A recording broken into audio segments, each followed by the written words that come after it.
Californie, Santa Barbara, et j'allais dire surtout, pour ce qui nous concerne aujourd'hui, vous avez été entre 2008 et 2013 le rapporteur spécial des Nations Unies sur la situation des droits de l'homme dans les territoires palestiniens occupés depuis 1967.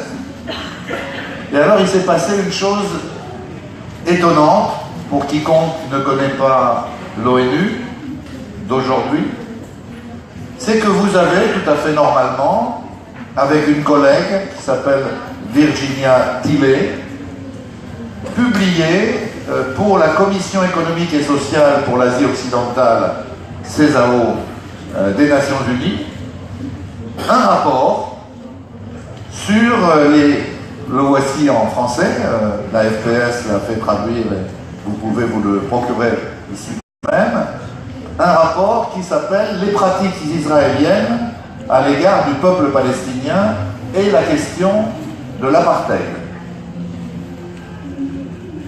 Et alors, ce qui est extraordinaire, c'est que ce rapport a été retiré autoritairement du site de la CESAO parce que des délégations, devinez lesquelles, américaines et israéliennes, s'étaient enragées à la lecture de ce texte, au point d'ailleurs que la présidente de la CESAO a décidé de démissionner pour ne pas cautionner cette censure. Alors, pourquoi est-ce que vous qualifiez l'occupation israélienne de régime d'apartheid? Pourquoi considérez-vous qu'en Israël même domine un régime d'apartheid? Et quelles sont les solutions que vous voyez pour sortir de cette situation? Je vais vous interviewer à cette tribune avant de donner la parole aux amis qui sont à nos côtés. Il y en a un qui n'est pas à nos côtés, on espère qu'il va arriver, c'est Pierre Parmancé, qui est sans doute parmi les journalistes français un de ceux qui connaît le mieux la réalité en Israël et en Palestine. J'ajoute, puisqu'il n'est pas là, qu'il ne va pas être fâché que je le dise, c'est un journaliste très courageux qui a pris souvent de grands risques pour rendre compte de la situation. Il y a à ma gauche Bertrand Heilbronn, qui est le président de l'association France-Palestine Solidarité, et à ma droite, tout ça n'a aucun sens politique, Annick Suzor-Reiner et Ivar Ekeland de l'association des universitaires pour le respect du droit international en Palestine, qui s'appelle donc l'ORDIP. Alors je reviens, si vous voulez bien, si le programme vous convient, et avec l'aide de Lamia, qui va traduire mes questions et vos réponses, je reviens à cette affaire de la censure du rapport de la CESAO. Quel était au fond votre crime? Eh bien, le crime peut se résumer en quelques phrases qui figurent dans le rapport, et je les cite pour que nos amis aient une idée du contenu du rapport. Il ne s'agit pas d'un texte habituel, mais d'un texte très profond. Vous concluez dans votre rapport, je cite, « Israël a instauré un régime d'apartheid qui domine le peuple palestinien dans son ensemble. Conscients de la gravité de cette affirmation, les auteurs du rapport concluent que les preuves disponibles établissent au-delà de tout doute raisonnable qu'Israël est coupable de politique et de pratique qui constitue le crime d'apartheid tel que défini juridiquement dans les instruments du droit international. Comme vous le savez, il y a une convention de l'ONU sur la question de l'apartheid.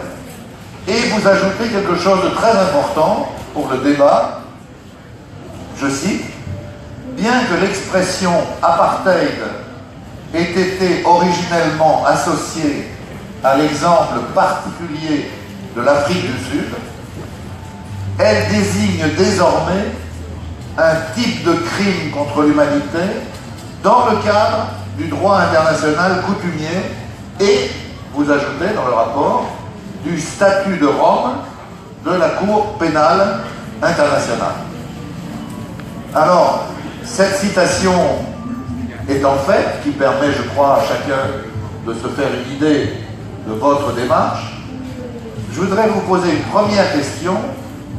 Qu'est-ce que vous entendez par apartheid et en quoi cela s'applique-t-il au régime israélien d'occupation de la Palestine, mais aussi, selon vous, aux Palestiniens citoyens d'Israël? Et donc, si vous voulez, en quoi ce régime d'occupation et ce régime israélien tombe-t-il sous le coup de la Convention contre l'apartheid?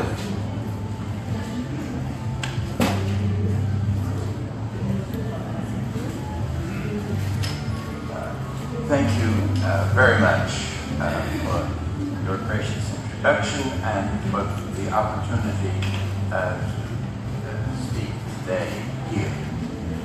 I apologize for my inability to speak French well enough to expose myself to your comic relief, and I trust my interpreter to my left will improve upon anything I say in English, so you have a double reward. You hear her and Anthony. The question that Dominique posed is, of course, the most fundamental issue. How can one call the only democracy in the Middle East an apartheid state? And that's in a way, the fundamental mismatch.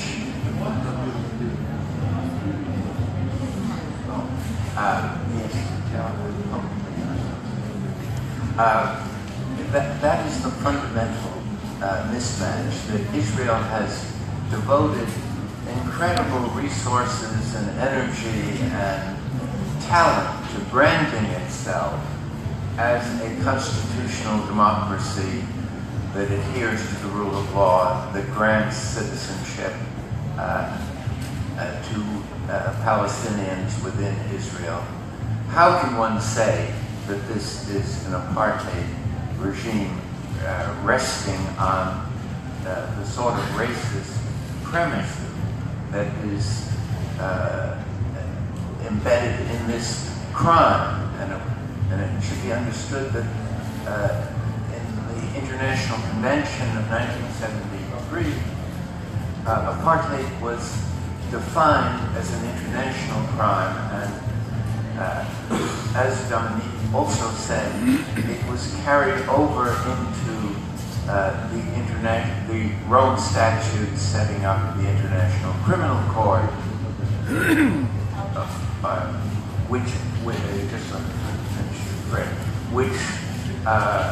concludes that this is one variety of crime against humanity, and it doesn't depend on it being connected, resembling the form of racial domination that existed in South Africa. It is a crime that focuses on the domination of one race by another, and from an international law point of view, Jews and Palestinians are distinct races.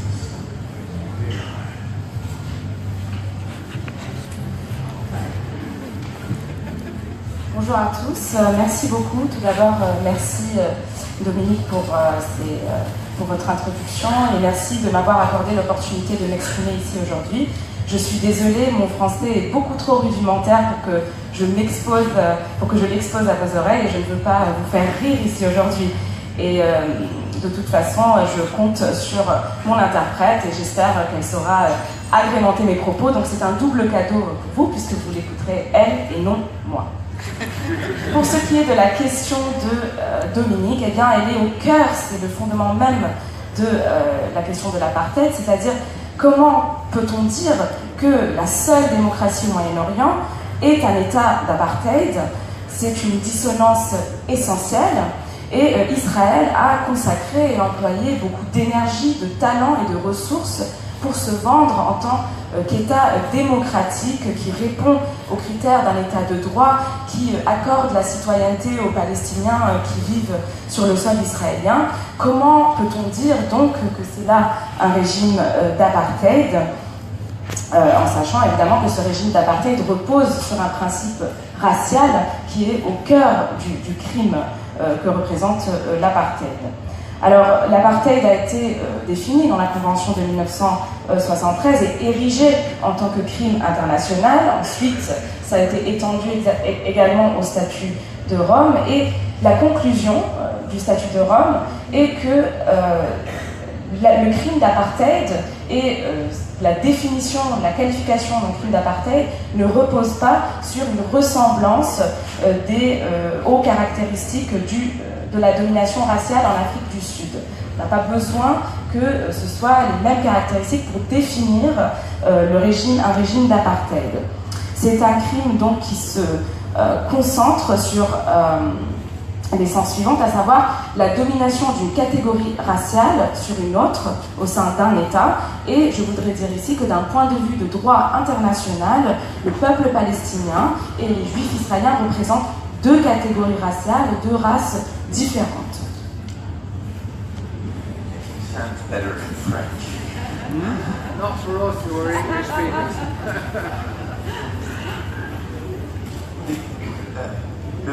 Before responding to the question of why was this report censored and why did it create such a kind of firestorm, no report by this rather unknown commission within the UN has attracted any attention beyond itself. So there was something about this report that struck a raw nerve, and it's important to understand why that's a raw nerve, I think. But let me just say a word about what this report does that hasn't been done before. And there are really two things. One is it examines the allegation of apartheid from the perspective of international law as understood by specialists in international law and students of apartheid. The co-author, Virginia Tilley, is a political scientist who spent her life studying apartheid both in South Africa and how it applies to the situation of the Palestinian people. So the first thing is this academic examination of the allegation of apartheid from the perspective of international law, relying both on the definition within the International Convention making it a crime, and also relying on a careful analysis of Israeli policies and practices that create this structure of oppression and discrimination and exploitation. The second important aspect, I think, of the report is that prior allegations of apartheid basically treated it as a dimension of the occupation, that the dual legal system and the fact that settlers had one law and Palestinians had another law or another form of arbitrary authority that governed their lives. And that was the allegation that was quite prevalent among activists and also had been articulated even by Israelis internally. They said if we don't solve, we're going all the way back to Ben-Gurion, who said if we don't solve the Palestinian problem, we're going to become an apartheid state. And you can find many official statements along this line over the years. So in one way, it was a phony reaction to act as if this is such a shocking disclosure. It had been. But what this report tries to do is to say it isn't just the Palestinians living under occupation that are victimized by apartheid. It is also the Palestinian refugees that have been living for generations in refugee camps in the neighboring countries, and it's the involuntary Palestinian exiles living in the Palestinian diaspora around the world, and it's also the Palestinian minority within Israel that is suffering from discrimination and exploitation. Bien. Il semblerait que mes propos sont bien meilleurs en français, peut-être pas pour les membres du public anglophone. Avant de répondre à la question de Dominique et la question portant donc sur la censure de ce rapport, je voudrais toucher au cœur en fait de la question, à savoir pourquoi ce rapport a attiré autant d'attention. Aucun rapport auparavant n'avait attiré autant d'attention, et notamment d'une commission peu connue des Nations Unies. Cela veut dire que le rapport, semble-t-il, a touché une corde sensible, et il me semble que c'est très important de savoir pourquoi. Alors, d'abord, je voudrais me pencher sur la question de savoir quelle est la nouveauté apportée par le rapport. Le rapport se penche sur l'accusation d'apartheid d'un point de vue du droit international tel que vu par les spécialistes du droit international, et notamment des spécialistes du droit international spécialisés sur la question de l'apartheid. Virginia Attilet, qui était donc le co-auteur du rapport, a consacré sa vie à l'étude de la question de l'apartheid en Afrique du Sud et la manière dont elle s'applique à la situation palestinienne. Alors, tout d'abord, il s'agit donc d'une étude académique sur l'apartheid, donc d'un point de vue du droit international, qui s'appuie sur la définition du crime de l'apartheid tel que défini dans la Convention internationale, qu'il a érigé en tant que crime. Il s'agit également d'un rapport qui analyse de manière minutieuse les politiques et les pratiques de l'État israélien qui créent une structure d'oppression, de discrimination et d'exploitation du peuple palestinien. L'autre aspect important du rapport, c'est que les accusations précédentes portant sur l'apartheid en Israël s'imbriquaient dans l'occupation de manière générale. On perçoit l'apartheid comme étant une dimension de l'occupation qui applique deux droits distincts, un droit qui s'appliquerait aux Israéliens et un droit d'une autorité arbitraire qui s'applique aux Palestiniens et qui régit leur vie. C'est une tendance qui était à l'œuvre dans les milieux militants, de voir l'apartheid comme une dimension de l'occupation, et même parfois au sein d'Israël, même par les Israéliens, même Ben-Gurion disait « Si nous ne trouvons pas une solution pour la situation du peuple palestinien, nous allons devenir un État d'apartheid ». Et on trouve beaucoup de déclarations officielles qui vont dans ce sens-là également. Donc cette réaction surprise face au rapport est un peu fausse, puisque ce n'est pas une découverte. Cependant, le rapport rappelle que ce n'est pas uniquement les Palestiniens qui vivent sous occupation qui souffrent de la discrimination et du régime d'apartheid.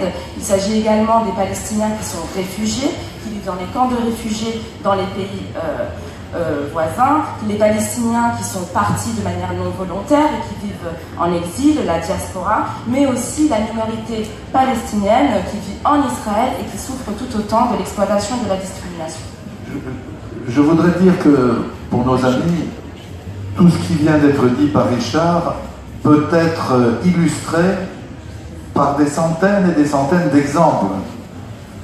Par exemple, souvent on dit qu'il n'y a pas d'apartheid en Israël puisque les Arabes israéliens, comme on les appelle, ou les Palestiniens d'Israël, ont le droit de vote, ont des partis, ont des élus à l'Assemblée. Tout à fait vrai. Sauf que l'accès à l'emploi est souvent conditionné par le fait d'avoir fait le service militaire, qui est réservé aux non-arabes, que l'accès à la terre est limité par une série de lois ou de pratiques. Par exemple, on a inventé des commissions d'accès aux communautés qui fait qu'on peut refuser une famille, non pas au racisme, non, bien sûr, parce qu'elle serait arabe, mais parce qu'elle ne serait pas conforme au profil souhaité pour cette... etc., etc. Sans parler de la pratique nouvelle du gouvernement israélien de retirer la nationalité à des milliers de Palestiniens d'Israël, et en particulier de Bédouins, sous les prétextes les plus... Cela pour dire, je ne développe pas, que chaque analyse de Richard est peut-être traduite par des exemples précis, peut-être notre ami Pierre Barbancé nous en donnera quelques-uns. Je voudrais passer à une deuxième question. Je saute évidemment un peu vite, mais nous n'avons pas plusieurs heures devant nous. Si le système d'occupation, mais aussi le système israélien, relève de l'apartheid, quelle est la solution? Est-ce qu'on peut simplement dire, eh bien, on met fin à l'occupation, l'armée israélienne, les autorités israéliennes se retirent de Cisjordanie, de Jérusalem-Est, Inch'Allah, et de la bande de Gaza, la surveillance, et c'est fini? Ou bien est-ce que le caractère d'apartheid du régime appelle d'autres solutions? Qu'est-ce que ça veut dire, Richard Falk, démanteler, comme vous le dites dans le rapport, démanteler le système d'apartheid? Est-ce que ça a à voir avec la question fameuse que tous les militants, entre guillemets, pro-palestiniens adorent depuis 3 siècles et encore pendant 3 siècles sans doute se poser, un État, 2 États? Est-ce que c'est ça la question? Ou bien c'est, comme le disent les dirigeants de la liste arabe unie, les 13 députés de la Knesset, créer un État qui ne soit plus un État juif, mais un État de tous ses citoyens. Auquel cas, la fin de l'occupation plus l'État de tous ses citoyens, voilà, au fond, quelle est la solution? Comment sortir de cette situation que vous décrivez? Again, that's a very probing and profound question. And if I,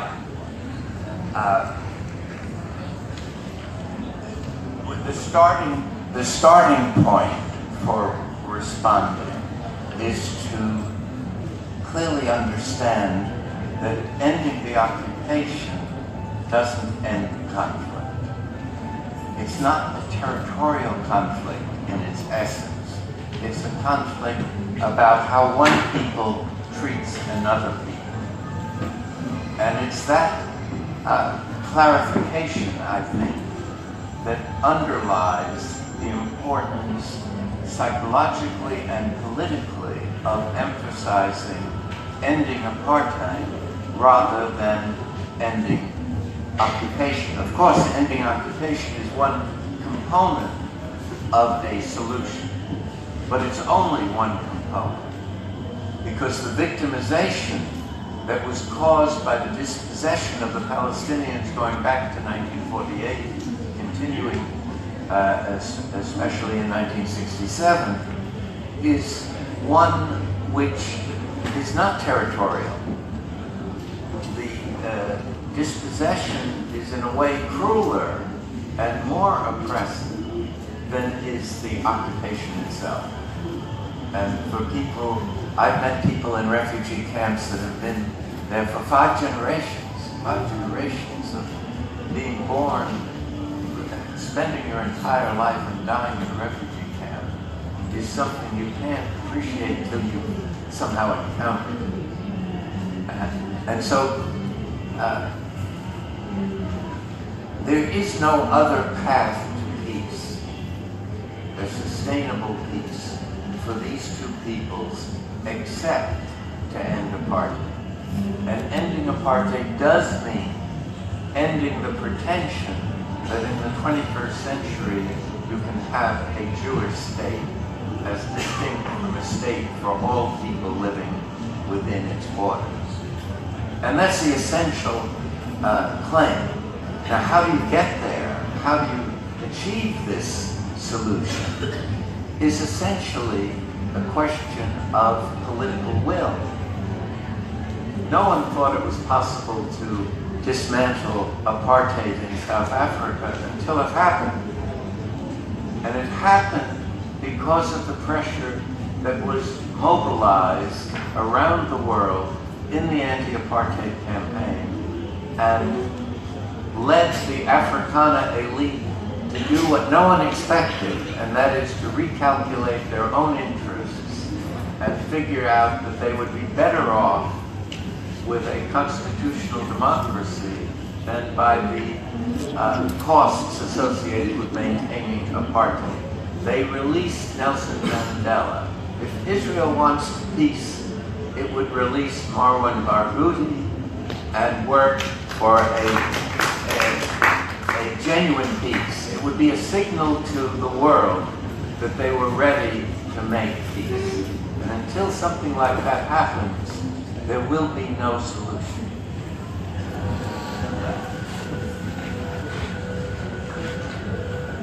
Alors, encore une fois, il s'agit là d'une question qui est à la fois épineuse, profonde et essentielle. Le point de départ, à mon sens, est le suivant. La fin de l'occupation ne veut pas nécessairement dire la fin du conflit. Il ne s'agit pas ici d'un conflit territorial, comme on a l'habitude de l'entendre. Il s'agit d'un conflit qui porte sur le traitement d'une population par une autre population. Et cette distinction-là, elle souligne l'importance de faire campagne, de militer pour la fin du régime d'apartheid plutôt que la fin de l'occupation. Alors bien sûr, il faut la fin de l'occupation. C'est une composante de la solution, mais ce n'est qu'une des composantes. La discrimination subie par le peuple palestinien, la dépossession subie par le peuple palestinien qui a commencé en 1948 et qui a continué et s'est aggravée en 1967 n'est pas une dépossession qui est uniquement territoriale. Elle est encore plus cruelle, encore plus oppressante. J'ai rencontré des personnes dans des camps de réfugiés, des personnes qui sont à la 5e génération de la famille vivant dans un camp de réfugiés. On est dans un camp de réfugiés, on meurt dans ce camp de réfugiés. Je pense qu'on ne peut pas vraiment comprendre cette réalité si on ne la voit pas ou si on ne la vit pas. Donc il n'y a pas d'autre voie, il n'y a pas d'autre solution pour une paix durable et pour ces deux peuples sans la fin de l'apartheid. C'est-à-dire la fin de l'idée suivante, l'idée selon laquelle au XXIe siècle, on pourrait avoir un État juif plutôt qu'un État qui accueille tous ses citoyens de manière égale et toutes les personnes qui vivent au sein de ses frontières. Alors comment y parvenir? Évidemment, cela relève de la volonté politique. Personne ne pensait que la fin de l'apartheid était possible en Afrique du Sud jusqu'à ce que ce soit arrivé. Et cette fin, c'est le fait de la mobilisation internationale, de la pression qui a été exercée, de la campagne anti-apartheid. Et l'élite des Afrikaners ont, à la lumière de cette campagne, revu leurs intérêts et bien compris qu'il valait mieux mettre en place une démocratie constitutionnelle plutôt que de continuer à supporter les coûts liés ou associés à un régime d'apartheid. Ils ont libéré Nelson Mandela. Si Israël veut la paix, c'est ce qu'ils doivent faire, libérer Marwan Barghouti. Ce sera un message envoyé au monde.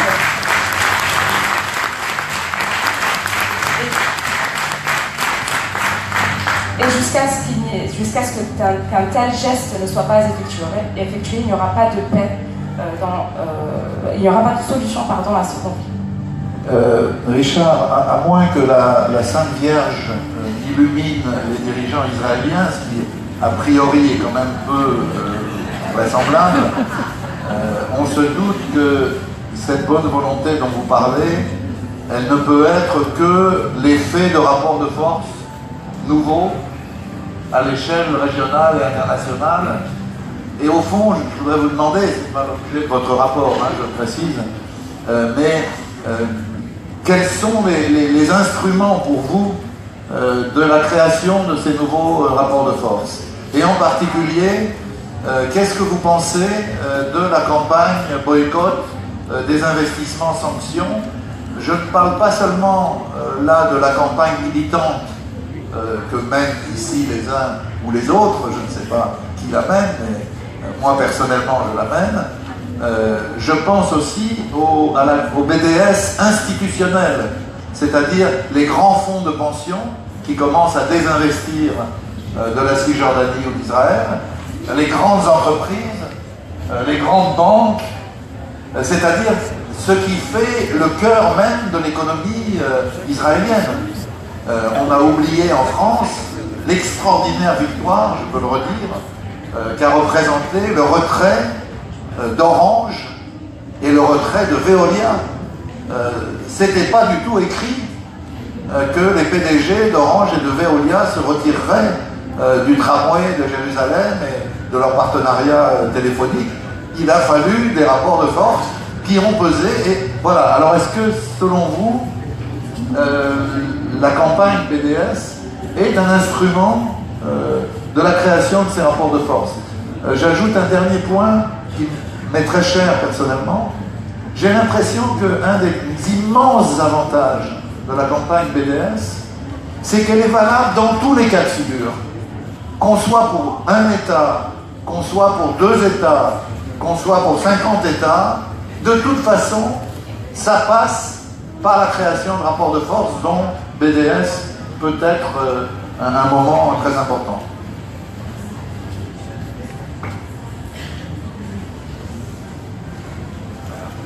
I completely agree that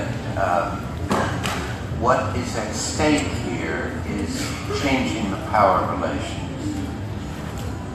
And that depends on our recognition that diplomacy of a traditional sort has failed. The Oslo process that went on for more than 20 years was a dead end, especially for the Palestinians. The Israelis continued to accelerate the settlement phenomenon, built the wall, did a variety of things of showing essentially that they were trying to create a set of conditions that made the two-state solution impossible to realize. Yet the international community continued to give its blessing to the two-state approach as the only way to solve the problem. And that was a way of not solving the problem. It was the cunning of geopolitics to pretend one thing and do another, which I think is very important. BDS is not only an essential instrument in changing these power relations, it's the only viable instrument for doing so at this time.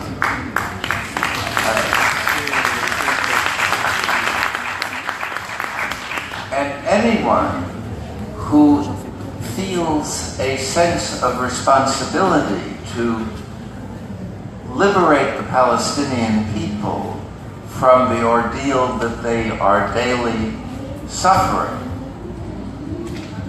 has no excuse for not supporting BDS.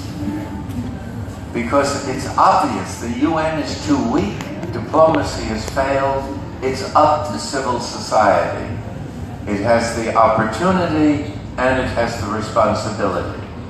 And as Dominique pointed out, it scored very impressive victories in relation to corporate power. And if you read the Israeli think tanks, they're now much more worried about the BDS campaign than they are about armed struggle.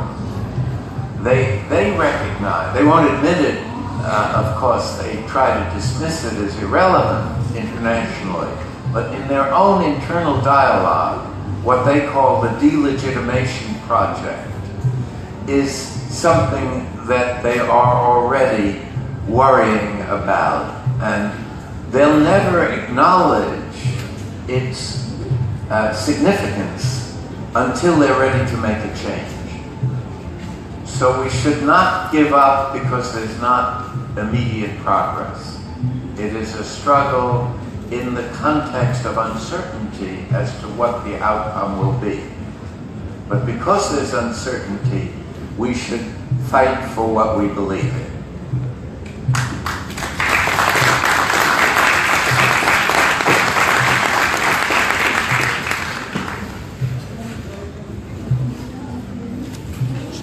Je suis entièrement d'accord avec ce que vous venez de dire, Dominique. L'enjeu est celui-là, celui de changer les rapports de force. Et cela dépend en réalité de notre capacité à admettre la chose suivante, c'est que la diplomatie a échoué. Le processus d'Oslo était une impasse, surtout pour le peuple palestinien. Israël a continué son projet d'expansion, a continué à coloniser, a construit le mur, etc. En réalité, Israël a mis en place toutes les conditions pour rendre la solution des deux États impossible. Or, pendant ce temps-là, la communauté internationale a continué à présenter cette solution comme étant la seule approche possible et viable. Et c'était là une manière de ne pas résoudre le conflit. Et c'est là le cynisme qui est propre à cette géopolitique, à savoir prétendre vouloir quelque chose et faire exactement le contraire. BDS n'est pas uniquement un instrument important, c'est surtout le seul instrument viable à ce stade, et quiconque se sent investi de la responsabilité de libérer le peuple palestinien de sa souffrance n'a aucune excuse pour ne pas soutenir BDS. L'Organisation des Nations Unies est trop faible, la diplomatie a échoué, c'est à la société civile qu'incombe la responsabilité de porter la lutte, et c'est la société civile qui a l'opportunité de le faire.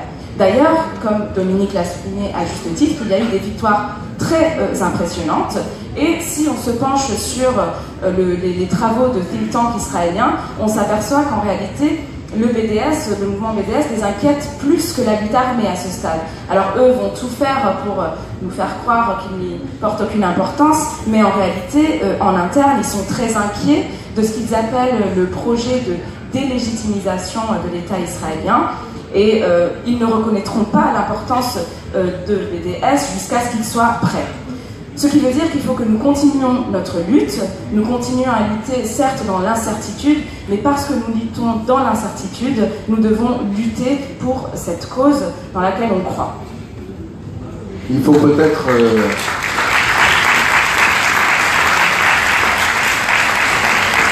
Il faut peut-être dire que Benjamin Netanyahou lui-même a qualifié BDS de, je cite, principale menace stratégique pour Israël, et que son ancien ministre des Finances, Yair Lapid, a estimé à 15 à 20 milliards de dollars par décennie le coût prévisible de BDS.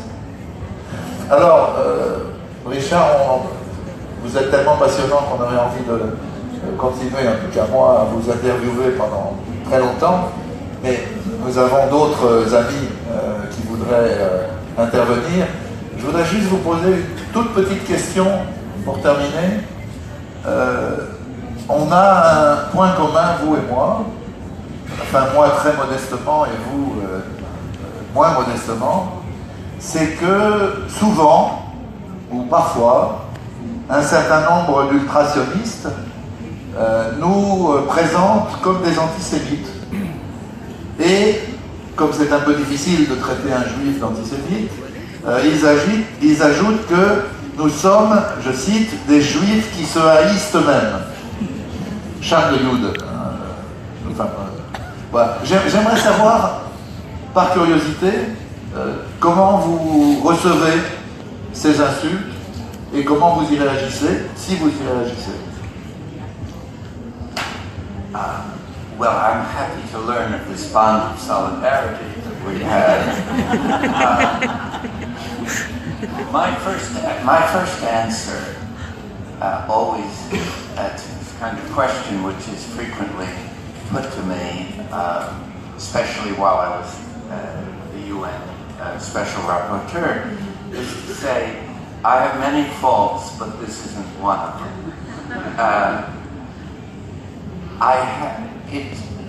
The whole equation of criticism of Israel and anti-Zionism with anti-Semitism overlooks the division among Jews from the very beginning of the Zionist movement as to what was beneficial for the Jewish people as well as what was being done to the Palestinians that were dispossessed.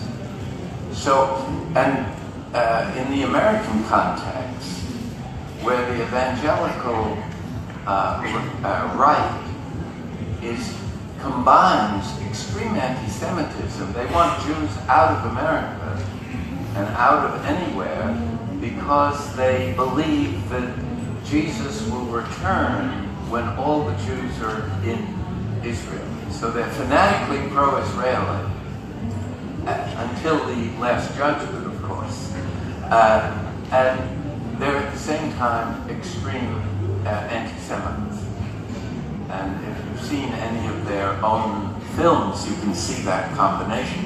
And throughout the Zionist movement, it has struck bargains with very anti-Semitic governments. For instance, in Eastern Europe, in Poland, Timothy Snyder, a very good Yale historian, has written about the degree to which the anti-Semitic elements in especially Poland, Hungary, and Romania thought of Zionism as their solution because of their anti-Semitism. And so it's a way of avoiding the message and wounding the messenger. That's really the tactic which displays the substantive weakness of the Israeli arguments. They no longer want to discuss, in relation to our report, there was never an attempt to challenge the substance. It was only an attempt to smear those that were the authors of the report, which incidentally is not a UN report, it's a report commissioned by the UN, and one that invites controversy and debate. It doesn't pretend to be a tribunal that has made an authoritative legal judgment.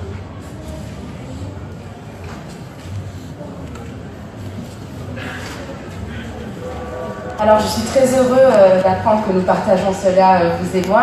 Nous pouvons être solidaires dans notre lutte. Alors c'est une question qu'on me pose très souvent, surtout lorsque j'étais rapporteur spécial auprès des Nations Unies. Et je réponds très souvent que j'ai beaucoup de défauts, mais que celui-là n'en est pas un. Et en réalité, lorsqu'on se penche sur cette équation antisionisme, antisémitisme, critique de l'État d'Israël, c'est un amalgame qui fait l'impasse sur la division qui existait au sein de la communauté juive dès le tout début du mouvement sioniste, à savoir quels étaient les intérêts de la communauté juive et quelle était la souffrance qui était imposée au peuple palestinien. D'un point de vue américain, aux États-Unis, il y a la droite évangéliste qui ont réussi à associer un soutien indéfectible à l'État d'Israël et un antisémitisme extrême et notoire, car eux croient que Jésus reviendra lorsque tous les Juifs seront en Israël. Donc ils sont pour que tous les Juifs partent des États-Unis et de partout où ils sont dans le monde et soient en Israël. Donc ils sont pro-israéliens fanatiques, évidemment jusqu'au jugement dernier, et en même temps des antisémites notoires. Et au sein du mouvement sioniste, il y a eu ce genre de compromis qui a été fait avec des régimes antisémites également, notamment en Pologne. D'ailleurs, il y a un chercheur de Yale qui s'appelle Timothy Snyder qui a écrit là-dessus et qui a parlé des liens qui existaient entre les régimes en Pologne, en Hongrie, en Roumanie et le mouvement sioniste. Et ce sont là des États ou des régimes qui voient le sionisme comme une solution parce qu'ils sont profondément antisémites. C'est une manière, je pense, lorsqu'on m'accuse de cela et lorsqu'on vous accuse de cela, de s'attaquer non au message, mais à celui qui le porte. Cela montre la faiblesse des arguments de l'État israélien. Et d'ailleurs, aucun argument d'un point de vue de contenu n'a été contesté par les Israéliens. C'était tout simplement une manière de salir le nom des auteurs du rapport. Et d'ailleurs, je voudrais rappeler que ce n'est pas un rapport des Nations Unies, c'est un rapport qui a été commissionné par les Nations Unies, qui est ouvert au débat. Il ne s'agit pas là d'une conclusion d'un tribunal et qui porte un jugement définitif. Voilà donc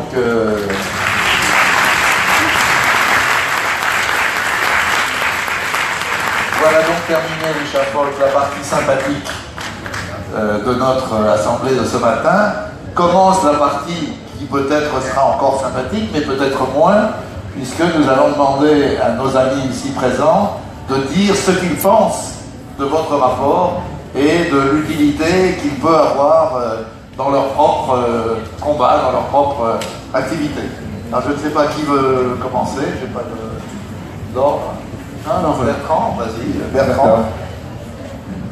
Donc d'abord pour dire que ça va être d'autant plus sympathique que je voudrais remercier Richard Falk d'avoir répondu à notre invitation de la URDIP et de la FPS, lui faire part aussi de toute notre admiration pour son action en tant que rapporteur spécial des Nations Unies sur les droits de l'homme en Palestine. On se rappelle de ses écrits, c'était toujours un événement quand il y avait des écrits de Richard Falk, le combat qu'il continue à mener aux États-Unis, le courage dont il fait preuve par la publication de ce rapport. C'est vraiment un honneur pour nous aussi, de la URDIP et nous-mêmes, de publier ce rapport. Je précise que c'est l'URDIP qui l'a traduit avec le collectif Poulbal que nous remercions chaudement. Et donc la FPS a pris en charge son édition. Je crois que cette conférence, elle arrive à un moment particulièrement important. D'abord parce que nous sommes en 2017, ça fait 100 ans que le processus de dépossession des Palestiniens de leur terre a été engagé, 70 ans depuis le plan de partage, 50 ans depuis la guerre de conquête de la Cisjordanie et de Gaza par Israël. On sent bien que, et au même moment où la situation des Palestiniens est de pire en pire, où la colonisation s'accroît, où Gaza est sous blocus, on sent parfaitement qu'il faut absolument changer de logiciel et qu'il faut arriver à un nouvel élan. Je voudrais aussi, en point d'actualité, rappeler que Salah Hamouri passe en jugement dans 2 heures. Salah, c'est aussi le symbole de cette discrimination. Salah est français, Salah est palestinien. S'il avait été un habitant juif de Jérusalem, il aurait eu toute l'attitude de dire ce qu'il veut. Là, c'est en tant que palestinien qu'il est soumis à une justice d'exception. Donc on est parfaitement dans l'illustration, parce que subit Salah, de ce que c'est que l'apartheid pour les Palestiniens.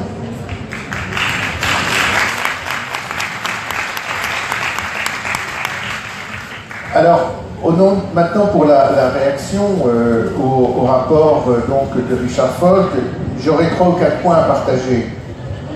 Le premier, c'est un plein accord sur le constat et sur le diagnostic, et sur le fait d'employer le terme apartheid.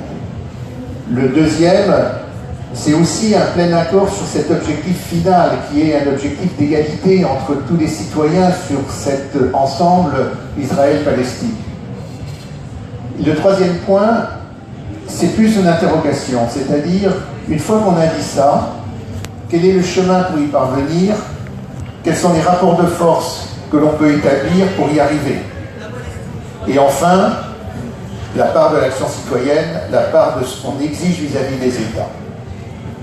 Donc, en ce qui concerne le constat et le diagnostic, je crois que le rapport de Richard Falk et de sa collègue est extrêmement convaincant.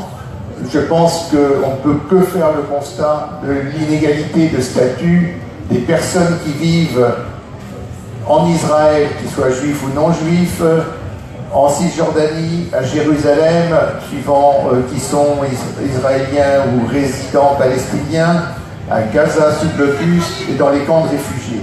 On a effectivement un territoire où le morcellement des statuts des différentes personnes n'est peut-être jamais allé aussi loin dans l'histoire. Je rajouterai peut-être un point supplémentaire, c'est que chaque fois que je parle d'apartheid, j'ai envie de parler aussi de dépossession. C'est-à-dire on n'est pas dans une situation d'apartheid qui serait statique, on est dans une situation d'apartheid qui se développe, qui continue avec les expulsions de terre, avec les démolitions de maisons.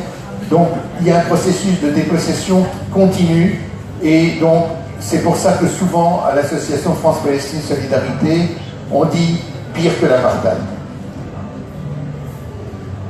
Sur l'objectif à long terme qui se décide en filigrane derrière le rapport de Richard Falk, là aussi, je trouve que c'est extrêmement important de le rappeler, tellement on a l'impression que dans l'inconscient des pouvoirs politiques, l'idée de séparation ethnique fait un chemin qui est, à mon avis, extrêmement grave. Donc, il faut se rappeler quand même qu'historiquement, juifs et arabes coexistaient sans aucun problème dans différents pays de la planète. Il faut se rappeler que le mouvement juif était plutôt porteur d'universalisme que d'exclusion. Donc, cette forme de ce sionisme est un terrible recul historique et ces velléités d'épuration ethnique, de séparation ethnique sont extrêmement graves. Et puis aussi, en ce qui concerne le réalisme des solutions, l'ensemble d'Israël-Palestine est tout petit. Et on voit très bien à chaque fois qu'il y a des discussions, les Israéliens qui mettent en avant la sécurité, et que si c'est pour arriver à une solution à 2 États où sur chaque colline palestinienne il y aura un détachement de l'armée israélienne, c'est pas tout à fait une solution qui est viable. Donc on sent bien que ce n'est que par l'égalité des droits de toute façon qu'on arrivera à une solution à terme de la question israélo-palestinienne.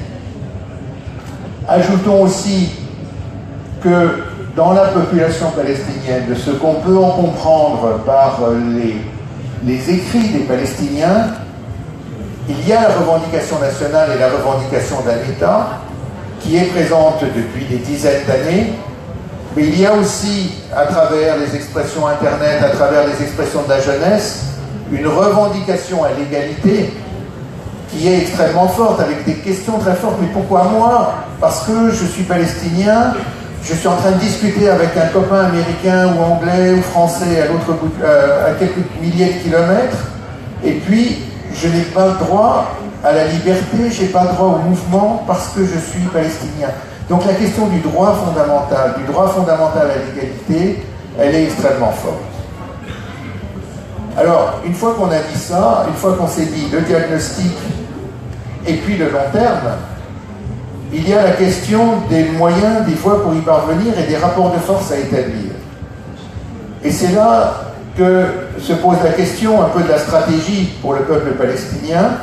Et dès que je parle de stratégie, je vais dire tout de suite 2 choses. La première, c'est qu'on a le droit d'en parler, mais la deuxième, c'est que la décision de la stratégie, elle est entre les mains du peuple palestinien, bien sûr. Et dès qu'on parle de stratégie, il faut se dire, mais quel est le rapport de force? Et par rapport à ça, je pense qu'il faut qu'on prenne garde de ne pas abandonner tout ce socle de droit international qui comprend donc pas seulement l'égalité entre les personnes et le droit humain et le truc de l'apartheid, mais les résolutions de l'ONU, les conventions de Genève qui interdisent la colonisation, parce que c'est sur la base de ce socle de droit international qu'on peut construire d'une part l'intervention des États, mais aussi de puissantes alliances chez nous avec des organisations qui sont pour le respect qui militent pour le respect du droit, pour bien d'autres choses que pour la Palestine, mais qui s'engagent à fond pour la Palestine avec nous, parce qu'il semble que c'est une injustice qui est totalement insupportable. Donc, le chemin n'est pas simple, et je pense que le débat, il existe chez les Palestiniens et chez quelques Israéliens conscients. Chez les Palestiniens, il y a la position officielle de l'OLP, de l'autorité palestinienne, mais il y a aussi un certain nombre d'ONG qui se posent beaucoup de questions. Je pense que par exemple, Stop the Wall ou Al-Haq posent vraiment la question des droits des citoyens, mais en même temps, on sent bien dans leurs écrits qu'elles n'ont pas envie de laisser abandonner ce qui fait pour le moment le seul point de rapport de force sur lequel les Palestiniens peuvent s'accrocher, c'est le droit international. À ce propos, je voudrais citer par exemple une initiative qui n'est pas très connue, un petit groupe d'Israéliens et de Palestiniens qui a mis en avant une charte qui s'appelle Deux États, une nation, Two States, One Homeland, qui effectivement appuie la revendication palestinienne de souveraineté, mais en même temps dit la perspective, c'est forcément une libre circulation entre les deux États, c'est forcément des institutions communes sur un certain nombre de choses. Il y a cette notion, je vais risquer le mot, de réconciliation en disant immédiatement derrière qu'on ne peut pas parler de réconciliation s'il n'y a pas rétablissement de la justice pour le peuple palestinien.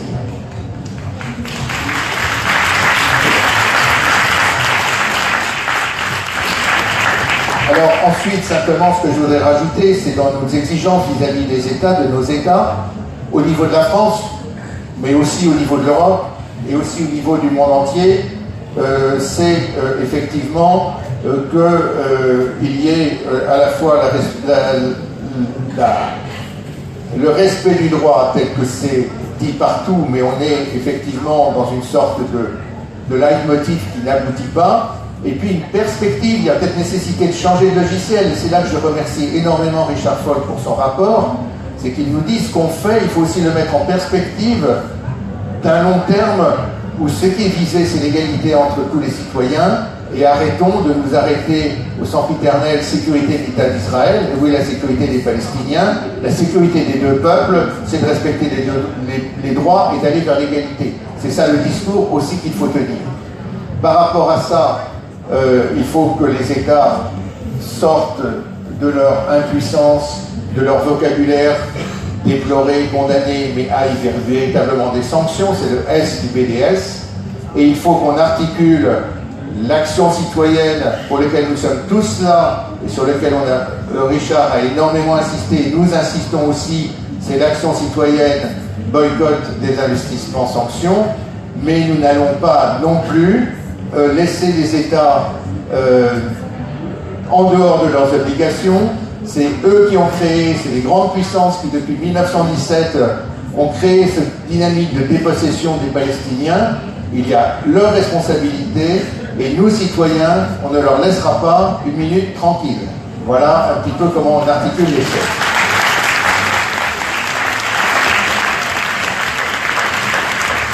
Alors, après Bertrand qui veut s'exprimer sur le rapport, oui, donc Ivar Ekland, de l'Ordine. Bonjour. Alors, je représente ici, ainsi qu'Annick Lourdi, Association des universitaires pour le respect du droit international en Palestine. Je vais dire un mot sur l'association, mais vous pouvez consulter notre site AURDIP. Alors, pourquoi Association des universitaires? Parce que nous sommes allés en Palestine, nous avons enseigné à Birzeit, on a été à Gaza, on a vu tout ça, et le fait d'avoir vu, d'avoir été sur place et d'avoir vu, je peux vous dire, ça change la vie. Hein? C'est-à-dire, on est tous là, on parle de Palestine, etc. Mais avoir vu la réalité sur place, ça change les personnes. Donc on a lancé ce mouvement, mais de nouveau, si vous pouvez y aller et voir, allez-y. Alors pourquoi le droit international? Parce qu'on ne demande pas des choses extraordinaires. Hein? On demande que les Palestiniens puissent vivre comme tout le monde, que les étudiants palestiniens qui bénéficient de Gaza, par exemple, qui bénéficient d'une bourse du gouvernement français, puissent venir tranquillement en France. On demande que les Palestiniens qui vivent dans les territoires occupés puissent prendre les mêmes routes que les colons israéliens. On demande ce genre de choses. Et je voudrais maintenant dire quand même un mot sur la question de l'apartheid. Le rapport de Richard Falk porte sur l'apartheid. Alors l'apartheid, Richard Falk est un professeur éminent de droit international et l'apartheid a une définition juridique très précise, au sens dont il trouve d'ailleurs qu'Israël relève. Mais je ne suis pas juriste, je voudrais parler d'une question plus générale, à savoir, disons, apartheid, considérez-le comme l'idée que les gens ne sont pas tous égaux. Hein, disons, cette idée que tout le monde n'est pas pareil, que, mon Dieu, il y a des gens qui sont mieux que d'autres. Et à ce moment-là, on voit que l'apartheid, c'est pas la peine d'aller en Israël pour le trouver, on le trouve ici en France, on le trouve dans le monde. Je veux dire, cette séparation, je commence à voir, et c'est pour ça aussi que si on s'intéresse ici à l'apartheid, c'est pas parce que, disons, cette lutte contre l'apartheid et pour les Palestiniens, c'est aussi, elle a des retentissements en France. Dans ce pays, je vois une certaine séparation, il y a déjà, hein, il y a les 90% et les 99%, mais je vois des idées nouvelles qui apparaissent. Je vois par exemple des questions de déchéance de nationalité. Hein, on en a il y a quelques années. On voit apparaître dans les débats publics l'idée qu'il y a des gens qui sont inassimilables. Hein, on a une communauté nationale et puis il y a des gens qu'on ne pourra jamais intégrer. Ce sont des idées très dangereuses. Et à côté de ça, on voit parallèlement se développer un appareil sécuritaire. Nous vivons depuis 3 ans sous l'état d'urgence. Hein? La discrimination, le contrôle aux faciès, tout ça, on le voit. Donc je pense qu'on est en train, malheureusement, il y a une sorte de contagion. Et ces idées de séparation, que les gens ne sont pas tous pareils, on les voit apparaître en France. Et on les voit apparaître également sur le plan international. Le monde affronte de grands défis. Il y a le réchauffement climatique, on va voir des choses comme ça, des migrations. Et au lieu de se dire, nous formons une vraie communauté internationale, nous sommes tous ensemble sur cette planète, on est en train de dire, on va faire des murs, on va faire des barrières, on va empêcher les gens de venir. Nous, on est là, on est tranquille, on est une villa au milieu de la jungle, et puis les autres, ils peuvent aller où il faut. Bon, c'est cet ensemble d'idées, contre cet ensemble d'idées, qu'il faut lutter partout, maintenant, en France et ailleurs. Et pour ça, le droit international, justement, c'est une manière de vivre ensemble. Si on abandonne le droit international, la loi de la jungle, tout le monde est contre tout le monde. C'est pour ça qu'il faut défendre le droit international, même si les États ne le défendent pas. Notre gouvernement devrait appliquer des sanctions contre Israël, il devrait le faire. La Cour de justice, la Cour pénale internationale, ou la Cour de justice, j'ignore toujours, les y a incités, ils ne le font pas. Alors, les citoyens doivent prendre à ce moment-là la chose en leurs mains, et c'est pour ça qu'a été lancé ce mouvement boycott, divestment and sanctions, pour justement imposer le droit international et contraindre Israël et tous à respecter les conventions des Nations Unies, etc. Bon, donc ce que je dis, c'est que cette lutte-là est une lutte, en fait, pour l'humanité tout entière.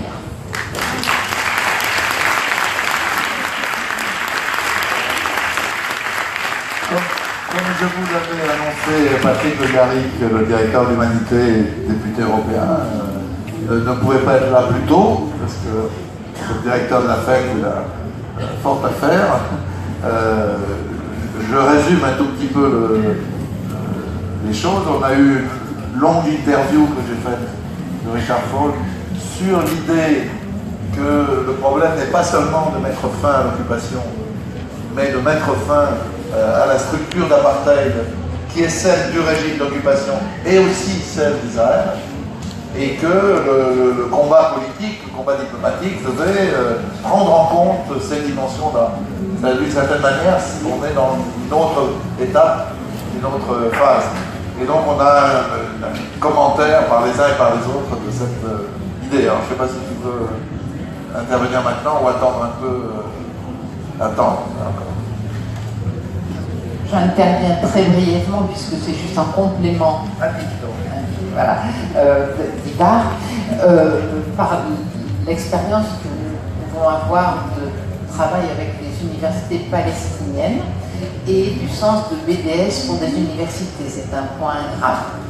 Donc pour les universités palestiniennes, je distinguerai les universités de Cisjordanie où la collaboration peut se tenir, elle a lieu, elle est active, mais nous sentons chez nos jeunes collègues, surtout ceux que nous arrivons, enfin, qui repartent chez eux, j'en ai plusieurs doctorants sont repartis à Naples en particulier, à quel point ils sont bridés.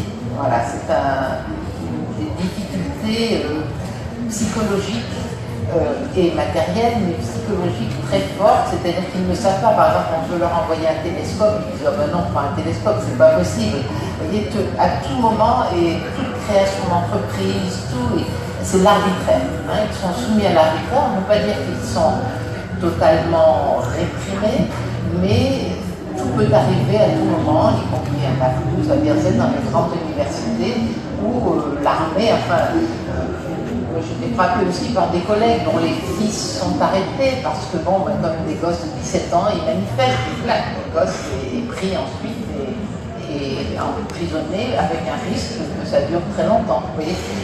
Quant à Gaza, l'essentiel, enfin, il y a toutes les difficultés, on n'en parle même pas, ils ne peuvent pas sortir pour les conférences, etc. Mais c'est la lutte au cas par cas, avec pour chaque, même dans le cas où un visa français leur est accordé pour qu'ils puissent venir se perfectionner en France, c'est l'étape du permis de sortir de Gaza. Et ça, c'est très frappant. Nous les suivons, il m'est arrivé de suivre ces étudiants d'étape en étape, parce qu'un étudiant de Gaza, non seulement doit pouvoir arriver en Cisjordanie, mais ensuite, lui, son passeport, contrairement aux autres de Cisjordanie, ceux de Gaza n'ont pas l'autorisation automatique de passer en Jordanie pour prendre leur avion à Amman. Donc c'est un parcours du combattant et parfois ils ratent 1 an, 2 ans de cours. Hein. Donc leur visa, alors bon, après il faut se battre pour que le visa soit donné à nouveau. Et ça, c'est la France se laisse faire, je dirais. Hein. Nous devons d'ailleurs, il est arrivé de passer par, au niveau le plus haut, diplomatique, pour que le permis soit accordé. Donc ça, voilà. Je termine juste par le problème de BDS pour les universités. C'est quelque chose qui n'est pas facile du tout, parce que vous savez, il y a eu de toutes sortes d'étapes, mais souvent les universités disent nous on est au-dessus de ça. Hein, c'est le savoir universel, la circulation des idées, des esprits, etc. Et donc BDS, non, on ne peut pas entériner cela. J'avoue que j'ai longtemps été dans cette optique, mais à un moment donné, on doit se dire non, il faut s'y mettre aussi sur ce terrain, même si ça nous coûte sur le plan éthique. C'est quelque chose, on ne peut pas accepter la validation par de nombreux collègues israéliens de l'apartheid qui a lieu, y compris dans leurs universités. Voilà. Merci beaucoup.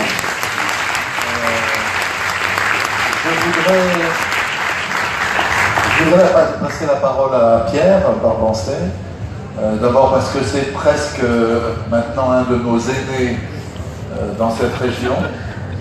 Si je mets à part Charles Anderlin, qui a couvert le conflit depuis 3 siècles et demi à peu près, Je pense que Pierre doit être un de ceux, de tous les journalistes qui sont allés là-bas, un de ceux qui est allé le plus souvent et qui connaît le mieux. Mais je voudrais ajouter autre chose, et je ne le dis pas seulement parce que son directeur est là, mais enfin, pourquoi pas. Il y a une particularité que moi j'ai expérimenté des journalistes, qui est le fait que comme ils n'ont pas un cadre politique extrêmement déterminé, une parole à porter, un message à transmettre, souvent, pas toujours, mais souvent, ils sentent venir des situations nouvelles, ils sentent venir des problématiques nouvelles, et je le redis pour que ce soit clair, le rapport de Richard Falk nous montre une série d'éléments qui appellent des pratiques nouvelles. On ne peut pas simplement le lire, se dire c'est vachement bien, c'est très profond, et puis passer à la suite. Non, on a, si Peter Falk a raison, on a le devoir, les uns les autres, d'essayer de traduire cette réflexion du point de vue de la réalité politique. Alors, je ne sais pas ce que Pierre en pense. D'abord, merci Dominique. Je ne sais pas comment je dois prendre ce que tu viens de dire, si c'est un compliment sur le fait de couvrir depuis longtemps le Proche-Orient, ou si, je ne sais pas. Mais bon, en tout cas, merci. c'est pas effectivement, d'abord, je voudrais vraiment remercier l'ensemble de nos invités d'être ici, particulièrement Richard Falk, et d'avoir aussi bien accepté d'avoir donné une interview à l'Humanité que nous avons publiée mercredi. Parce qu'effectivement, il me semble que c'est pas simplement le rapport de Richard Falk qu'il faut relire. Il nous faut relire ce qui se passe au Proche-Orient aujourd'hui. D'abord pour plusieurs raisons. Pour ceux qui viennent souvent à la fête de l'Humanité, vous le savez, pour nous, c'est toujours été une question centrale. La question de la Palestine. Et pour ceux qui viennent pour la première fois, sachez que c'était 10 ans, 15 ans avant, 20 ans, et que peut-être on va être obligé de continuer pendant 10 ans ou 15 ans après à parler de cette question-là, mais on aimerait bien un jour pouvoir accueillir le président d'un État palestinien à la fête de l'Humanité. Ça nous oblige à relire les choses.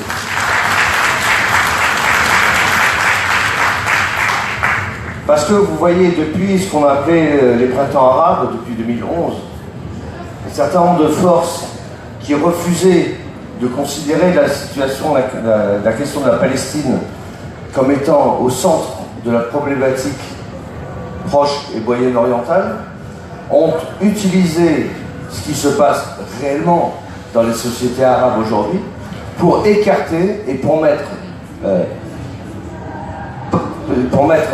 sur le côté la question de la Palestine. Or, je pense qu'il nous faut, et sur la réflexion proprement dite palestinienne, mais même sur la réflexion du Proche et du Moyen-Orient, il nous faut remettre la problématique de la Palestine au centre. Pourquoi? D'abord parce que ce conflit dure, on appelle ça un conflit, déjà le mot est déjà terrible. Est-ce qu'il s'agit d'un conflit ou est-ce qu'il s'agit d'un droit d'un peuple à retrouver sa terre? On voit tout ce qui est en œuvre, tout ce qui est machiné aujourd'hui. Alors que on redécoupe les frontières du Moyen-Orient, alors que dans une semaine, il va y avoir un référendum en Irak, au Kurdistan d'Irak, pour savoir si le Kurdistan d'Irak va être indépendant, qu'on a un Premier ministre israélien, Netanyahou, qui dit « Ah, mais moi je suis pour qu'il y ait un État kurde indépendant en Irak », et le même qui refuse qu'il y ait un État palestinien. C'est quand même assez extraordinaire. Alors, juste, pourquoi Netanyahou, pour aller vite, pourquoi Netanyahou aujourd'hui soutient un État kurde? Pour deux raisons essentielles.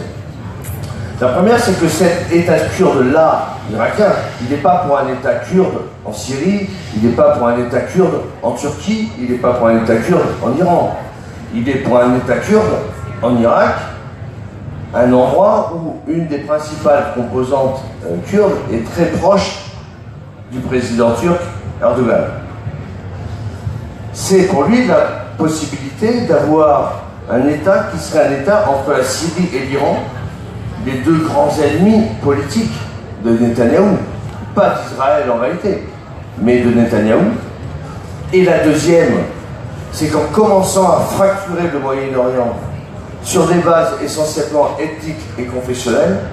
Ça redonnera toute la valeur et la légitimité de la revendication du gouvernement israélien, d'un État et de volonté pour eux, y compris par rapport à l'OLP qui avait signé les accords d'Oslo, de dire maintenant vous devez reconnaître non pas Israël, mais un État juif.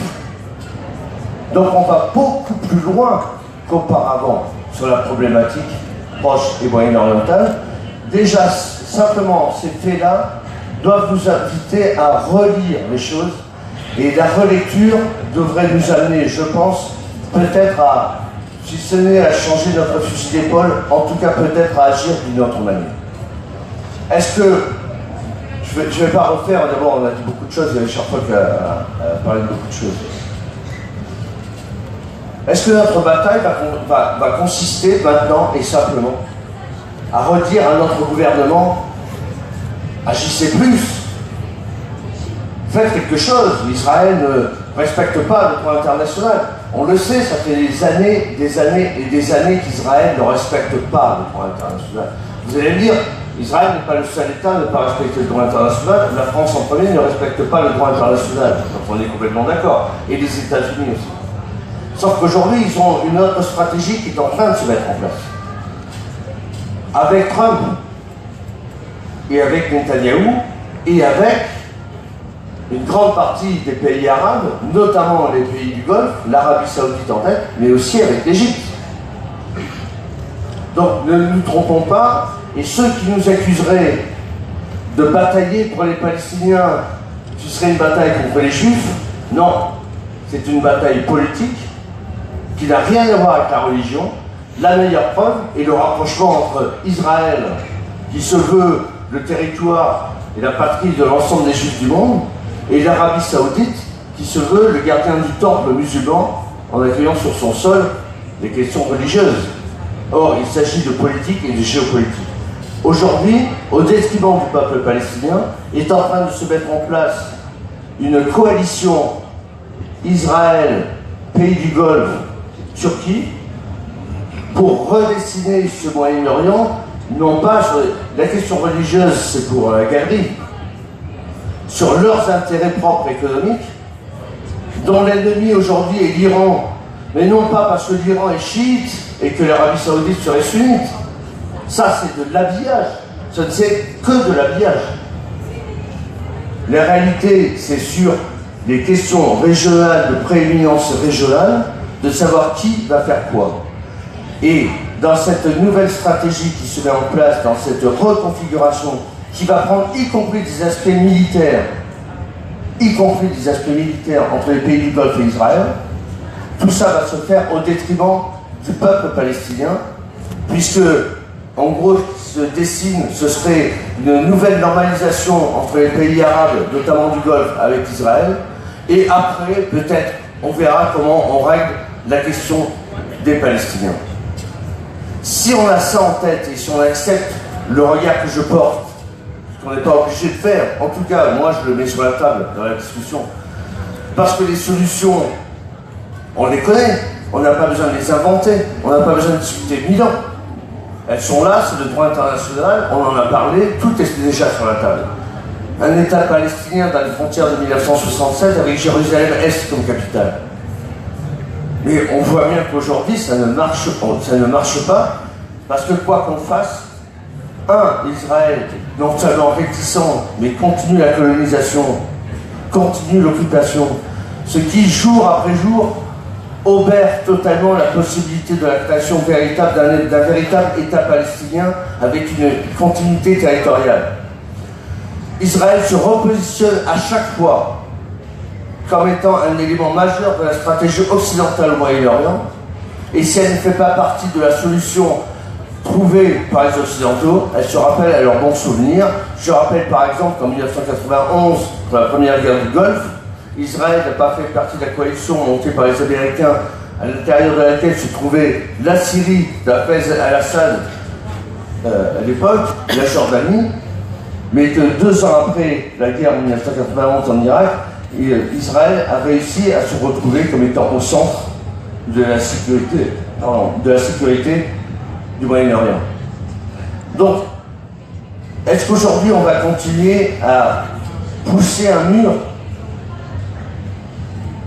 Est-ce qu'on va continuer à se dire mais le gouvernement français ne fait pas suffisamment, il ne parle mais il n'y a pas de parole. Mais je pense que la réalité, c'est que la France, l'Union européenne, aujourd'hui, parce que la concrétisation politique c'est ça, ne veulent pas de la création d'un État palestinien.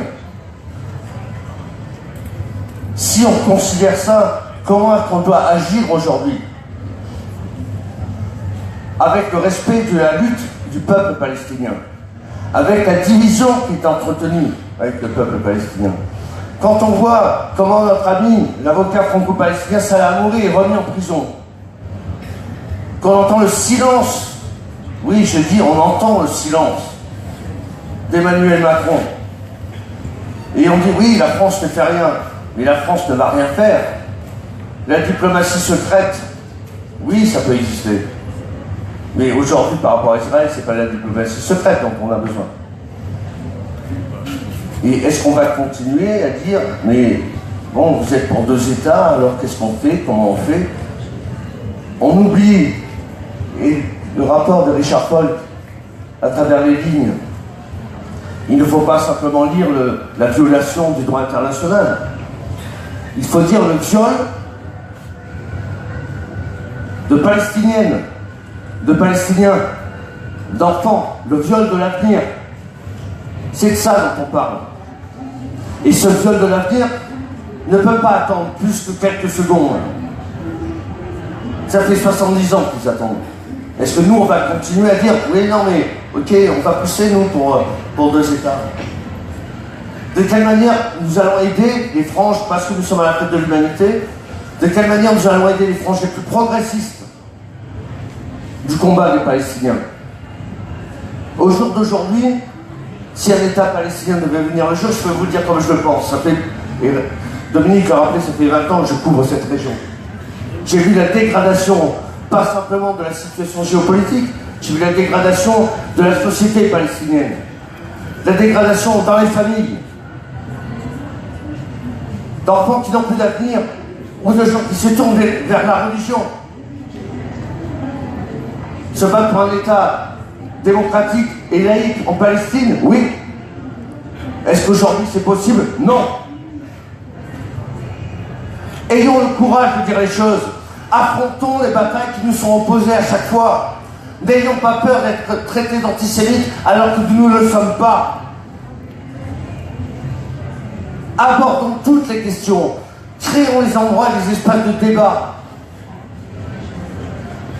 L'ambassade d'Israël en France s'est permis, à propos de Salah Hamouri, s'est permis d'écrire à un certain nombre de députés en France pour leur dire que Salah Hamouri était un terroriste.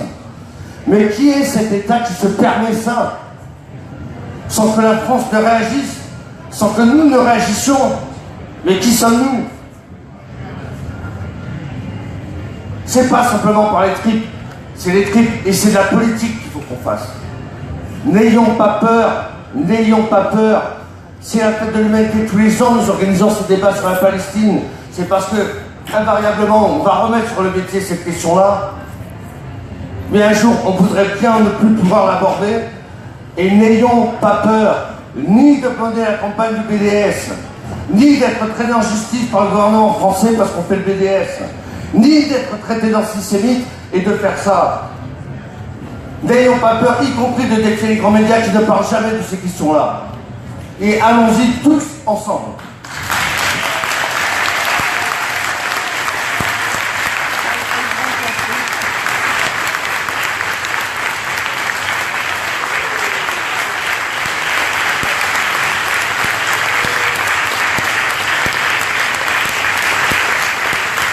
Merci Pierre. Oui, j'avais raison de dire que les journalistes, parfois, ils sentent les choses. Je voudrais demander à Patrick Le Yarrick, s'il veut bien, de nous dire comment on peut intégrer le travail de Richard Falk et du rapport qui a été présenté, censuré, c'est-à-dire plus précisément comment on peut intégrer la question de l'apartheid dans la bataille politique d'une force comme le Parti communiste français, et quelle place peut prendre toute cette campagne boycott des investissements sanctions, avec, Pierre le rappelait, les risques qu'elle comporte, de toute évidence, mais est-ce qu'on s'arrête à ces risques ou bien on considère qu'il faut effectivement avancer, tourner la page? Oui, merci Dominique, et excusez-moi de mon petit retard. Là, tu as employé un mot, le mot apartheid. La question qui nous est posée est d'arriver à faire comprendre pourquoi c'est l'apartheid. Parce qu'il n'est pas évident, y compris parmi nous, y compris parfois dans certaines organisations politiques, de faire comprendre que c'est un système d'apartheid. Ça a un petit peu évolué, mais l'apartheid, c'était très associé au régime qui existait en Afrique du Sud, et beaucoup restent encore réticents, même parmi les progressistes, à utiliser ce mot, mais je pense que ce mot est juste. Et donc il faut arriver à l'expliquer et à expliquer comment ça se passe. Il y a encore beaucoup de gens à qui on montre des cartes.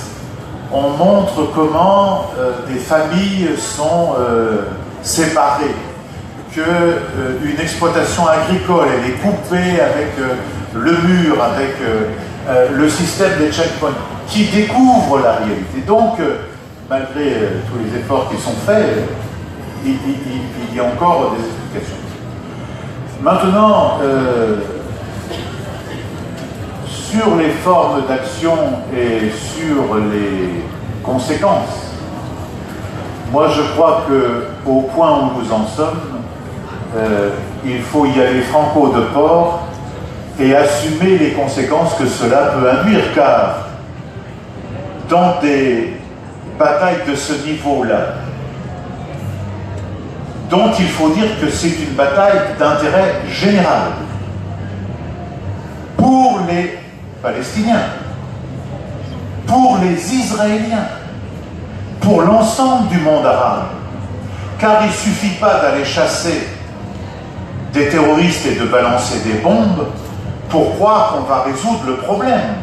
Le problème, il ne date pas d'aujourd'hui, le problème, il date du moment où on a humilié le monde arabe, et le symbole de cette humiliation a été le peuple palestinien. Toutes les jeunesses des pays arabes se sont senties méprisées, humiliées, mises de côté, précisément en dehors de notre monde, à partir du moment où on n'a jamais voulu reconnaître aucun droit aux Palestiniens eux-mêmes.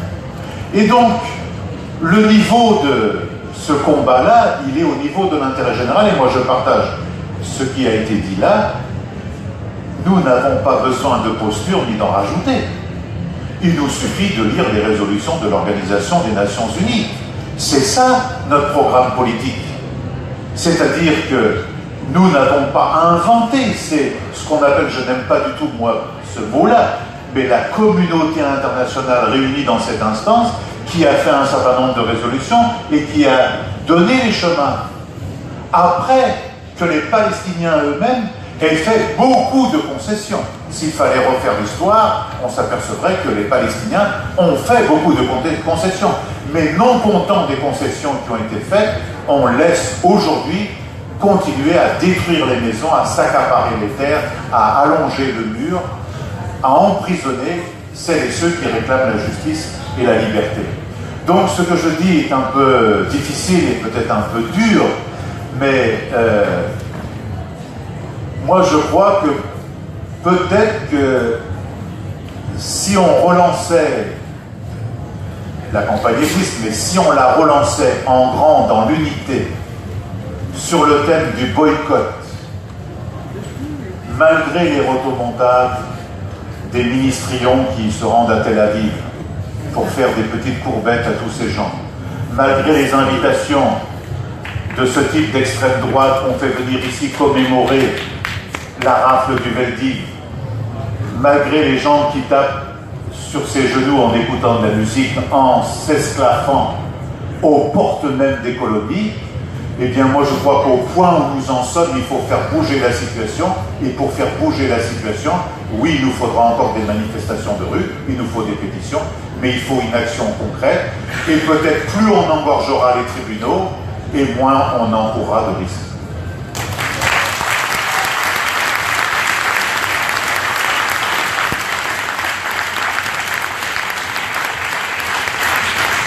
Si je peux, Patrick, ajouter une petite note. Il n'y a pas de loi interdisant la campagne BDS en France. Ça n'existe pas. Il y a une directive. Il y a une directive. Comment tu disais, ministrion. Alors d'une ministrionne qui s'appelait Michel Alliot-Marie, et qui a fait un jour un discours mensonger en disant qu'on boycottait en France les produits cachers, et lorsque la question lui a été posée d'en citer un de boycott de produits cachers, elle a été incapable d'en citer un, donc elle a fait sa directive qui n'a pas de valeur légale. Il y a un jugement de la Cour de cassation qui vaut ce qu'il vaut, mais qui ne vaut pas loi. Et moi, je veux le redire à nos amis qui sans doute ne le savent pas, Federica Mogherini, qui n'a pas que des qualités, mais elle en a une, c'est qu'elle a pris la parole à plusieurs reprises pour dire qu'elle, personnellement, elle n'était pas pour le boycott des produits israéliens, mais que l'Union européenne, en tant que telle, considérait que le boycott faisait partie intégrante de la liberté d'expression. Donc, la Cour européenne des droits de l'homme, qui est saisie par nos amis et nos camarades de Colmar, qui ont été condamnés à des amendes très lourdes, cette Cour, elle va devoir rendre une décision, et personnellement, je n'en dis pas plus, mais la déclaration de Federica Mogherini, chef de la diplomatie européenne, elle me donne à penser que c'est pas du tout évident que la Cour de cassation française ne soit pas retoquée. Donc même la dimension des risques juridiques est une dimension très relative, et il faut le savoir. Bertrand et ensuite Richard voulait conclure avec un commentaire sur ce qui a été dit. Avant la conclusion de Richard Falk, je voudrais simplement rajouter à tous ces messages de mobilisation le fait qu'il faut absolument que nous arrivions à gagner très largement l'opinion française. C'est-à-dire qu'il faut qu'on arrive toujours à avoir à la fois la force de notre militantisme, et y compris la campagne BDS, et je souscris tout à fait à la fois aux paroles de tout ce que les uns et les autres ont dit, notamment que le boycott n'est pas interdit, mais arriver aussi à gagner largement l'opinion française. Et par rapport à ça, puisque la question était comment on peut se saisir du rapport de Richard Falk, je crois qu'il faut qu'on parle effectivement de la situation concrète d'apartheid. On a plusieurs occasions de le faire. Par exemple, effectivement, il ne faut pas se priver de parler de la situation des Palestiniens en Israël. Sans faire trop de publicité, nous allons avoir le 12 octobre à Paris et le 14 octobre à Montpellier des journées de débat avec notamment Ayman Odeh, qui est le dirigeant de la liste unie palestinienne d'Israël à la Knesset. C'est très important d'avoir des choses extrêmement concrètes. On a le combat pour les prisonniers, et je pense qu'il faut qu'on montre aussi aux gens de manière très concrète quelle est la situation, parce qu'il faut qu'on mette de la chair, il faut qu'on mette du concret derrière ce mot d'apartheid. Sans ça, on va rester sur un aspect idéologique. Là-dessus, il faut aussi que nous appuyions sur tous nos partenaires qui connaissent aussi très bien la situation concrète, comme les ONG qui travaillent en Palestine, à travers la plateforme des ONG pour la Palestine, qu'on réunisse des témoignages, qu'on fasse parler les gens, et je pense que c'est très très important que derrière ce mot d'apartheid, il y ait du concret qui soit montré. Et donc, à la fois gagner l'opinion très largement à travers nos actions militantes, à travers une communication qui montre la réalité du terrain partout, dans toutes les situations des Palestiniens, que ce soit en Israël, en Cisjordanie, à Gaza, à Jérusalem ou dans les camps de réfugiés, Et je répète aussi, on ne va pas laisser nos pouvoirs politiques tranquilles parce que c'est leur responsabilité et on va le leur rappeler. Voilà. Merci Bertrand. Il me paraît évident que pour conclure cette belle matinée, on donne la parole à Richard Falk pour commenter tout simplement ce qui a été dit à cette tribune à propos de son rapport, de ses idées, de ses propositions. Donc, Richard Falk, c'est à vous. Thank you. I first want to say what valuable contributions my fellow panelists have made, because they've demonstrated that this is not just an issue of law or politics. It's an issue of human dignity, and it applies to all of us. It's not just for the sake of the Palestinians, it's for the sake of our own identity as human beings that care for justice. And understanding that what is at stake is, above all, justice for everyone in the world. That's really, the Palestinian struggle is emblematic of this broader historical challenge we all face. And I think that this sense that BDS has become so important that we can't let our governments block our commitment to it is of great political relevance. And I welcome that kind of dedication that isn't going to be inhibited by governmental efforts to smear those that work for a peaceful solution for both peoples. And you can't have a solution for the Palestinian people unless you get rid of apartheid as a regime of oppression. That seems to me to be the one thing that our report tries to establish on the basis of international law. And the one thing that hasn't been said is it's not just about inequality and discrimination. Part of the definition, the legal definition of apartheid, is that this structure of domination and discrimination is maintained by what is called in international law inhuman acts. And therefore it's very important, as several of the speakers have noted, that we look at the concrete reality of Israeli policies and practices and not just rely on slogan or an abstraction. And so let me conclude by saying that it's been a very inspiring meeting from my point of view as someone that's been dedicated to this issue for a very long time. And as we said earlier, I speak both as a Jew and as a human being.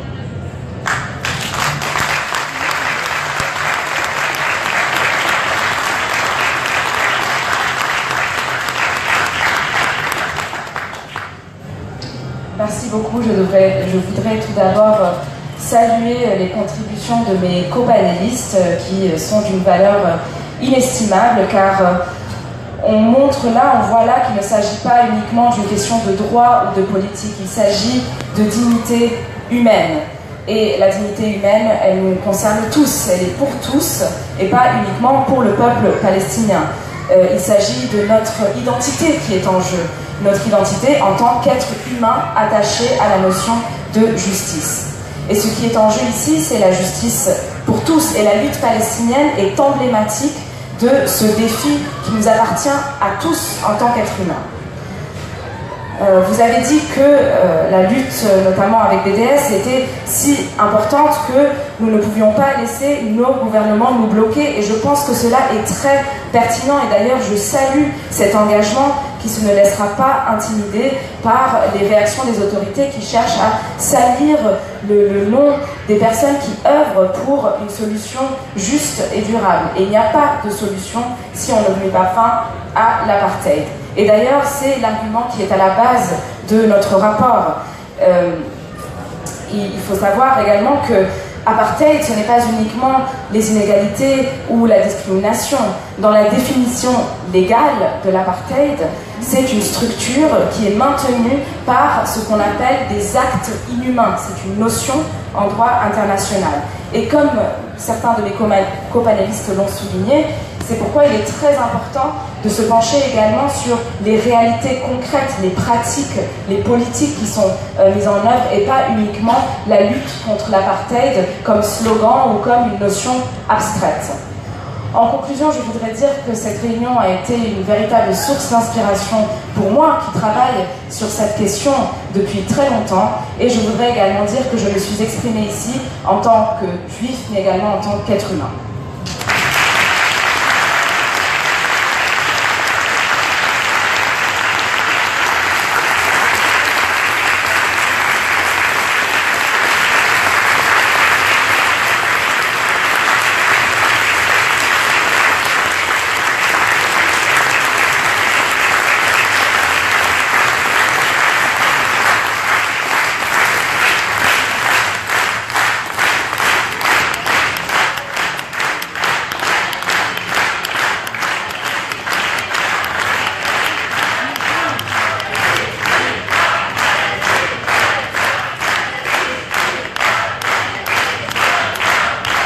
Je vais évidemment remercier, mais vos applaudissements ont fait Richard Falk pour sa présence et l'intérêt de ce qu'il nous a dit. J'ajoute deux informations pour tout le monde. La première, c'est qu'à 16h, sur la grande scène, Elsa Lefort, l'épouse de Salah Hamouri, prendra la parole. Et deuxièmement, qu'il y aura demain une conférence de Richard Falk, alors une conférence cette fois-là, à 17h à l'école des hautes études en sciences sociales, boulevard Raspail. Voilà. Encore merci beaucoup à tous pour cette belle matinée.